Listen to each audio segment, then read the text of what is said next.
एक दिन अचानक एक आम आदमी के बैंक अकाउंट में करोड़ों रुपए आ जाते हैं। उसे समझ ही नहीं आता कि ये पैसे कहाँ से आए। जैसे ही वह अपने अपार्टमेंट का दरवाजा खोलता है, अंदर का नजारा उसे सन्न कर देता है। चारों तरफ खतरनाक हथियार, गोला बारूद और अजीब उपकरण बिखरे पड़े हैं। तभी अचानक FBI आ धमकती है और उसे आतंकवादी गतिविधियों के आरोप में गिरफ्तार कर लेती है। तभी एक अनजान महिला का कॉल आता है जो उसे तुरंत भागने के निर्देश देती है। उसकी बात मानते हुए वह किसी तरह भाग निकलता है और अब पूरी FBI उसके पीछे लग जाती है। और फिर आखिरी मोड़ पर उसको एक सीक्रेट का पता चलता है। जब उसे उस महिला की असली पहचान और इस पूरी साजिश की सच्चाई का पता चलता है तो उसकी जमीन ही खिसक जाती है। क्या वो इस जाल से निकल पाएगा या हमेशा के लिए फंस जाएगा? हेलो मूवी लवर्स, आपको मेरे चैनल में स्वागत है। चलिए शुरू करते हैं आज की कहानी।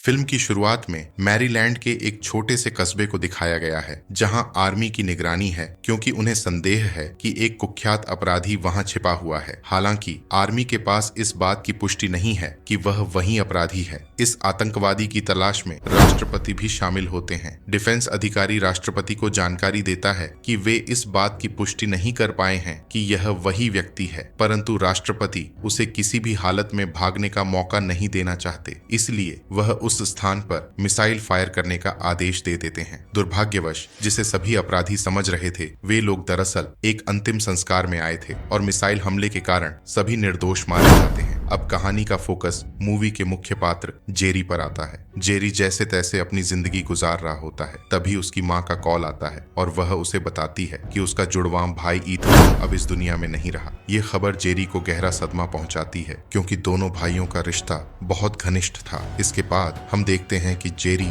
और उसके पिता के बीच बहस हो रही है। जेरी के पिता चाहते हैं कि वह आगे की पढ़ाई करे, लेकिन जेरी इस बात से सहमत नहीं होता। हम रिचल नाम की एक महिला को देखते हैं जो अपने बेटे को रेलवे स्टेशन छोड़ने आई है। उसका बेटा अपने ग्रुप के साथ राष्ट्रपति की सभा में परफॉर्म करने वाला है। हड़बड़ी में वह अपने बेटे का इंस्ट्रूमेंट वाला बैग देना भूल जाती है। उनके जाते ही एक आदमी उस बैग को उठा लेता है। अब कहानी वापस जेरी पर आती है जो ATM से पैसे निकालने जाता है और हैरान रह जाता है कि उसके खाते में अचानक $75 मिलियन आ गए हैं। इस अप्रत्याशित पैसे को देखकर वह घबरा जाता है और तुरंत अपने अपार्टमेंट लौटता है जहां बहुत सारे पार्सल आए हुए होते हैं। इनमें हथियार और ग्रेनेड शामिल हैं। इससे पहले कि वह कुछ समझ पाता, उसे इसी बीच FBI पहुंच जाती है और जेरी को गिरफ्तार कर लेती है। अब वह FBI की हिरासत में होता है जहां मॉर्गन नाम का एक अधिकारी आता है। मॉर्गन बताता है कि जेरी का भाई ईथन आतंकवादियों के साथ काम कर रहा था और उन्हें शक है कि जेरी भी उसी गतिविधि में लिप्त है। इसके प्रमाण के तौर पर उसके घर से हथियार और बड़े पैमाने पर पैसे मिले हैं जो किसी आतंकवादी संगठन से भेजे गए थे। जेरी खुद को निर्दोष साबित करने की कोशिश करता है, लेकिन उसकी बातों पर कोई ध्यान नहीं देता और वह समझ जाता है कि वह बुरी तरह फंस चुका है। इसके बाद हम रिचल को देखते हैं जिसे अपने बेटे के फोन से कॉल आता है। कॉल पर वही महिला होती है जिसने जेरी को कॉल किया था। महिला रिचल से कहती है कि वह अपने आसपास देखे और रिचल देखती है कि टीवी पर उसके बेटे का वीडियो चल रहा है। महिला रिचल से कुछ काम करवाना चाहती है और उसके बेटे की जान को खतरे में डालती है। रिचल अपने बेटे को बचाने के लिए महिला के आदेश मानने लगती है। हालांकि वह पुलिस को सूचना देने का भी प्रयास करती है, पर हर बार पुलिस को कॉल करने पर कॉल उसी महिला के पास पहुंच जाता है, जिससे साफ होता है कि उस महिला का टेक्नोलॉजी पर पूर्ण नियंत्रण है। महिला रिचल को चेतावनी देती है कि अगर उसने उसकी बात नहीं मानी तो वह उसके बेटे की जान ले लेगी। दूसरी ओर हम एक एयरफोर्स अधिकारी जो को देखते हैं जो ईथन को जानती थी और मानती है कि वह बुरे लोगों के साथ नहीं था। इसी सिलसिले में वह जेरी से मिलना चाहती है, लेकिन मॉर्गन उसे ऐसा करने से रोकता है। तभी FBI को एक परमिशन संदेश प्राप्त होता है जो उसी महिला ने भेजा था, जिससे FBI को मजबूरन जेरी को कॉल रिसीव करने देना पड़ता है और कॉल पर वही महिला होती है। महिला जेरी को जमीन पर लेटने का आदेश देती है। इसी दौरान मॉर्गन जो को जेरी से मिलने की इजाजत देता है और दोनों लिफ्ट से उसके पास जा रहे होते हैं। उधर जिस कमरे में जेरी है उसमें एक क्रेन टकराती है जिससे कमरे की दीवार टूट जाती है और जेरी के भागने का रास्ता बन जाता है। जेरी उस क्रेन के सहारे बाहर निकलता है और एक मॉनिटर पर उसे कूदने का संकेत मिलता है, इसलिए वह कूदता है और एक मेट्रो में सवार हो जाता है। इसके बाद जेरी के लिए कॉल आता है और कॉल पर वही महिला होती है जो उसे 3 स्टेशनों के बाद उतरने का निर्देश देती है। इस पूरी घटना से जेरी को समझ नहीं आता कि आखिर यह सब क्या हो रहा है। वह उसकी बात नहीं मानता और दूसरी ट्रेन में चढ़ जाता है। तभी फिर से महिला का कॉल आता है और वह चेतावनी देती है कि अगर उसने उसकी बात नहीं मानी तो FBI उसे मार देगी। महिला के निर्देशों का पालन करने के लिए जेरी को चलती ट्रेन से कूदना पड़ता है और बाहर खड़ी एक कार में बैठने के लिए कहा जाता है। कार चला रही महिला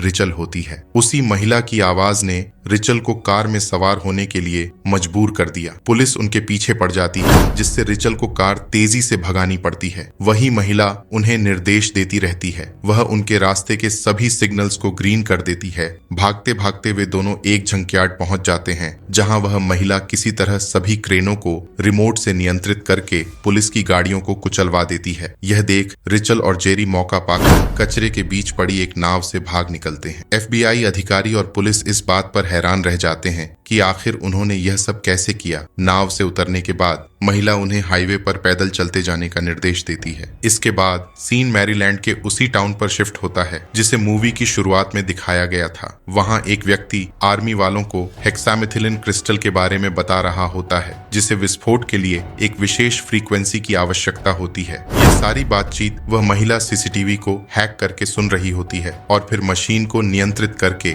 वहां से एक क्रिस्टल का बॉक्स गायब कर देती है। इस क्रिस्टल को विस्फोट करने का ट्रिगर उसी आदमी के पास है जिसने रिचल के बेटे का बैग चुराया था। महिला उसे निर्देश देती है कि वह ट्रिगर को बैग में मौजूद ट्रम्प पैड में फिट करवाए। वह आदमी एक दुकान में जाकर ट्रिगर को ट्रम्प पैड में फिट करवा देता है। इसके अलावा वह महिला उस क्रिस्टल को एक हार के हीरे के रूप में फिट करवाने का आदेश भी देती है। अब सीन में हम जेरी और रिचल को देखते हैं, जो उस महिला के निर्देशानुसार हाईवे पर पैदल चल रहे होते हैं। तभी एक कार उनके सामने आकर रुकती है और उसमें से वही आदमी बाहर निकलता है जिसने उस क्रिस्टल को हार में हीरे के रूप में फिट किया था। वह घबराया हुआ होता है और अपनी कार की चाबी उनकी ओर फेंकते हुए कहता है कि वह अब और निर्देशों का पालन नहीं करेगा और वहां से भागने लगता है। उसी समय जेरी को उस महिला का कॉल आता है और वह जेरी से कहती है कि वह उस आदमी को रोक ले, वरना वह उसे मार देगी। लेकिन वह आदमी जेरी की बात नहीं मानता। तभी उस पर एक इलेक्ट्रिक वायर टूटकर गिर जाती है और बिजली के झटके से उसकी मृत्यु हो जाती है। दूसरी ओर हम जो को देखते हैं, जो जेरी के भाई ईथन के घर की तलाशी ले रही होती है। तभी उसे ईथन का लैपटॉप मिलता है, जिससे उसे पता चलता है कि ईथन ईगल आई नाम के एक गुप्त प्रोजेक्ट पर काम कर रहा था। परंतु जैसे ही वह इसे देखती है, लैपटॉप अपने आप बंद हो जाता है। इसके तुरंत बाद कुछ एयरफोर्स अधिकारी वहां आते हैं और लैपटॉप को अपने साथ ले जाते हैं। जेरी और रिचल वहीं पहुंच जाते हैं जहां महिला की आवाज ने उन्हें निर्देशित किया था। वह उन्हें बताती है कि कुछ देर में वहां 2 लोग सूटकेस के साथ आएंगे और उनका काम उस सूटकेस को चुराना है। इसके लिए शायद उन्हें हथियारों की जरूरत पड़े, जिसकी व्यवस्था भी उसी महिला की आवाज ने की होती है। पास खड़ी एक ट्रक में हथियार रखे होते हैं। दोनों सूटकेस चुराने की योजना बना लेते हैं और महिला के निर्देशानुसार उसे चुराकर भागने लगते हैं। ध्यान भटकाने के लिए महिला फायर अलार्म ट्रिगर कर देती है, जिससे भीड़ जमा हो जाती है और इसी का फायदा उठाकर दोनों वहां से निकल जाते हैं। बस से उतरने के बाद इस बार महिला की आवाज उन्हें एक सिनेमा मॉल जाने का निर्देश देती है। वहां कई टीवी पर उनकी निजी जानकारी दिखाई जा रही होती है। महिला की आवाज अब खुलासा करती है कि वह हर आधुनिक डिवाइस के माध्यम से उन पर नजर बनाए रख सकती है। यह सुनकर जेरी को एहसास होता है कि यह महिला की आवाज कोई इंसान नहीं, बल्कि एक उन्नत AI सिस्टम है। दूसरी ओर जो को डिफेंस विभाग के एक अधिकारी से ईगल आई प्रोजेक्ट की प्रोटोटाइप AI मशीन आयरा के बारे में पता चलता है, जो किसी भी इलेक्ट्रॉनिक उपकरण को रिमोटली नियंत्रित कर सकती है। उधर जेरी और रिचल मॉल से निकलने का प्रयास कर ही रहे होते हैं कि मॉर्गन CCTV के जरिए उनका पता लगा लेता है। वह एयरपोर्ट से पहले ही उनका पीछा शुरू कर देता है ताकि वे दोनों इंडियाना शहर की फ्लाइट में सवार न हो पाएं। भागते भागते वे दोनों एक कार्गो प्लेन तक पहुंच जाते हैं। आयरा, जो प्लेन को भी नियंत्रित कर सकती है, उन्हें आदेश देती है कि वे सूटकेस में रखे इंजेक्शन को खुद को इंजेक्ट कर लें ताकि फ्लाइट के दौरान उत्पन्न हो रहे प्रेशर से उनकी जान को खतरा न हो। वहीं दूसरी ओर एक अधिकारी जो को ईथन के साथ हुए हादसे से पहले की एक फुटेज दिखाता है। उस वीडियो में ईथन आयरा के पास खड़ा है और बार बार अपने फोन की फ्लैशलाइट चालू कर रहा है, मानो वह उस लाइट के सिग्नल के माध्यम से किसी को कुछ संकेत देने की कोशिश कर रहा हो ताकि यह बात आयरा को पता न चल सके। अब जो और ब्रूमैन उस कोड को क्रैक करने की कोशिश करते हैं, तभी आयरा वह वीडियो डिलीट कर देती है जो तब तक उसे क्रैक कर चुकी होती है और उस कोड से पता चलता है कि ईथन ने फायर सिस्टम वाइजर के पास कुछ छुपाया था। जो और ब्रूमैन वहां जाते हैं और उन्हें एक मेमोरी कार्ड मिलता है जिसमें ईथन की रिकॉर्ड की हुई एक वीडियो होती है। यह देखकर जो को पता चलता है कि ईथन कोई आतंकवादी नहीं था, बल्कि वह सरकार के लिए एक अंडरकवर अधिकारी के तौर पर काम कर रहा था, जो यह सब बताने के लिए मॉर्गन को कॉल करती है। लेकिन नेटवर्क की समस्या के कारण मॉर्गन को उसकी बात स्पष्ट रूप से सुनाई नहीं देती। इस नेटवर्क समस्या के पीछे भी आयरा का हाथ होता है। अब जो उस वीडियो को डिफेंस अधिकारी को दिखाती है जिसमें ईथन आयरा को शट डाउन करने की कोशिश कर रहा था, क्योंकि आयरा किसी की हत्या करने की योजना बना रही थी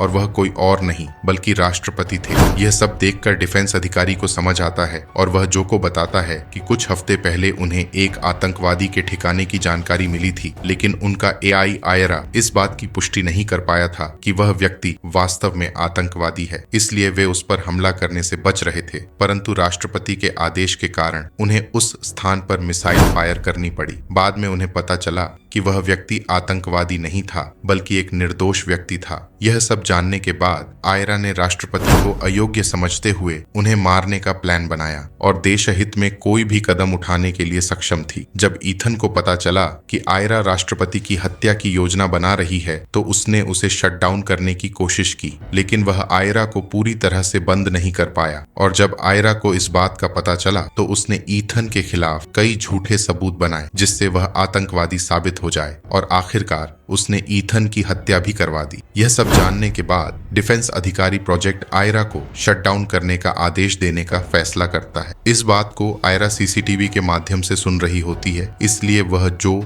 और उस डिफेंस अधिकारी को उसी कमरे में लॉक कर देती है। इसके बाद आयरा रिचल और जेरी को अपने पास बुलाती है और जेरी को एक विशेष कमांड बोलने के लिए कहती है, क्योंकि जेरी के भाई ईथन ने आयरा के कई प्रोग्रामों को शट डाउन कर दिया था, जिसके कारण आयरा को अभी भी पूर्ण नियंत्रण प्राप्त नहीं हुआ था। आयरा चाहती थी कि जेरी वह कमांड बोले ताकि वह पूरी तरह से सक्रिय हो सके, क्योंकि ईथन और जेरी जुड़वा थे और उनकी आवाज समान थी। इसीलिए आयरा ने जेरी को फंसाया और रिचल को इसलिए शामिल किया क्योंकि उसका बेटा राष्ट्रपति के सामने परफॉर्म करने वाला था और उसके ट्रम्प पैड में बम का ट्रिगर लगाया हुआ था। जैसे ही वह ट्रम्प पैड बजाता, उस क्रिस्टल बम में विस्फोट हो जाता जो हार में हीरे के रूप में छुपा हुआ था। इस पूरी साजिश से अनजान जेरी आयरा के कहे अनुसार वह कमांड बोल देता है, जिससे आयरा को सभी चीजों पर पूर्ण नियंत्रण मिल जाता है। अब आयरा रिचल को आदेश देती है कि वह जेरी को मार दे, परंतु रिचल में इतनी हिम्मत नहीं होती। आयरा रिचल को वहां से निकलने का आदेश देती है और रिचल वहां से चली जाती है। उसके तुरंत बाद मॉर्गन वहां पहुंच जाता है और जेरी को पकड़ लेता है। रिचल के बाहर कदम रखते ही एक ऑफिसर उसे अपने घर ले आता है, जहां वो उसे इन्विटेशन कार्ड देता है जिसके थ्रू वो प्रेसिडेंट हाउस तक पहुंच सकती है। दूसरी तरफ मॉर्गन के एक ऑफिसर को पता चल जाता है कि ये क्रिस्टल चोरी हुआ है। मॉर्गन को अब लगता है कि जेरी को इसके बारे में कुछ तोपता होगा, इसीलिए वो जेरी को वहां से भगा के अपने साथ ले आते हैं। जेरी उन्हें वार्न करने की कोशिश करता है कि वो एक एआई मशीन है जो उन्हें कहीं भी ढूंढ लेगी। आपने सारी आधुनिक चीजें फेंक दो, पर तब तक आर्य उन्हें सीसीटीवी की मदद से ढूंढ निकालती है और एक फाइटर जेट को हाईजैक करके उनके पीछे लगा देती है। वे दोनों भागने लगते हैं, पर उनकी गाड़ी आगे क्रैश हो जाती है, जहां मॉर्गन को गहरी चोट लग जाती है। अब उनमें आगे बढ़ने की शक्ति नहीं होती, इसलिए वो उसे मिस्टर प्रेसिडेंट को बचाने के लिए आगे बढ़ने के लिए विनती करते हैं और खुद का बलिदान देकर उसी प्लेन से सीधे टकराकर जहरी के लिए रास्ता साफ करने में सफल हो जाते हैं। रेचल अब जब तैयार हो गई होती है तो उसका हार वही होता है जिसके अंदर क्रिस्टल बम लगा हुआ है, जिसका ट्रिगर रेचल का वो ट्रम्पेट है, जिसे प्ले करते ही उसके वाइब्रेशन से बॉम्ब डिटोनेट हो जाएगा। अब आगे से जेरी प्रेसिडेंट हाउस तक पहुंच जाता है, जहां रेचल भी पहले ही पहुंची होती है। वहीं यहाँ मेजर ब्राउनैन और जो आर्य को शट डाउन करने की कोशिश में लग जाते जाते हैं क्योंकि आर्य अपना सारा सोर्स कोड किसी और सिस्टम में ट्रांसफर कर रही होती है, इससे पहले कि वो कामयाब हो जो आर्य पर हमला करके हमेशा के लिए शट डाउन कर देती है। पर यहाँ अब भी खतरा टला नहीं है। जेरी सिक्योरिटी के बेस में प्रेसिडेंट हाउस तक पहुंच जाता है जहां रेचल का बेटा परफॉर्म करने वाला है। रेचल अब अपने बेटे को बचाने के लिए उसकी तरफ कदम बढ़ाती है, पर धमाका होने से पहले ही जेरी जानबूझकर गोली चला देता है जिससे सभी तरफ हड़कंप मच जाती है। वे जरी पर गोली चलाते हैं पर भाग्य से जरी सरवाइव कर जाता है। रेचल अपने बेटे को लेकर क्यों से दूर ले जाती है और अंत में जरी प्रेसिडेंट को बचाने में सफल हो जाता है। डिफेंस मिस्टर प्रेसिडेंट और बाकी ऑफिसर्स को आर्या के बारे में रिपोर्ट करते हैं, जिसके तुरंत बाद आर्या प्रोजेक्ट को हमेशा के लिए शट डाउन कर दिया जाता है और उन्होंने भी इस हमले को रोकने में बड़ा योगदान दिया। जैसे ईथन और जेरी उन्हें वीरता चक्र से सम्मानित किया जाता है, जिसे देख जेरी के पिता उसके लिए बहुत गर्व महसूस करते हैं और ये मूवी इसी हैप्पी एंडिंग के साथ समाप्त होती है।